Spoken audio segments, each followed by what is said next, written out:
Biggest confusion એ કન્ઝ્યુમરે જ્યારે by કરવાની હોય કાર ત્યારે હોય કે પેટ્રોલ લઈએ કે ડીઝલ લઈએ. આ સૌથી પહેલા હતું કન્ફ્યુઝન, પણ હવે this EV market has suddenly come up in our country અને EV is taking over the space. તો tell us your views on how is the current Indian market accepting the EV industry and also ઈવીનું future શું છે ને અત્યારે પ્રેઝન્ટમાંથી.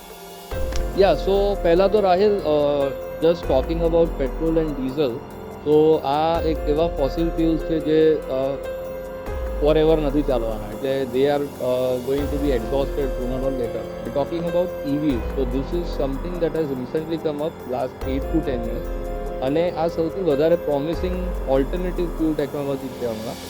અને if you talk about adaptation of electric vehicles specifically India, so it works again hand in hand with government, manufacturers providing and the customers wanting it.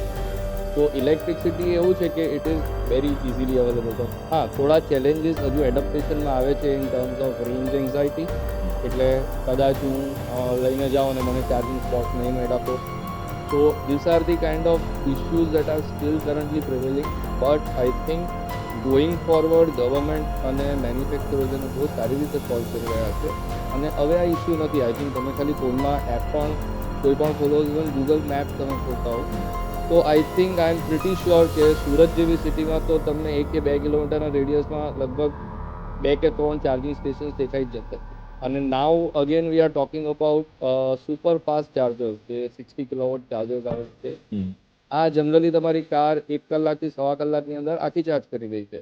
સો ધીરે ધીરે મને એવું લાગે છે કે આ એડપ્ટેશન વધારે સારું થશે EVsનું, અને અગેન ગવર્મેન્ટ ને મેન્યુફેક્ચરર હેન્ડ ઇન હેન્ડ કામ કરશે, તો this is the future, that is what I સે.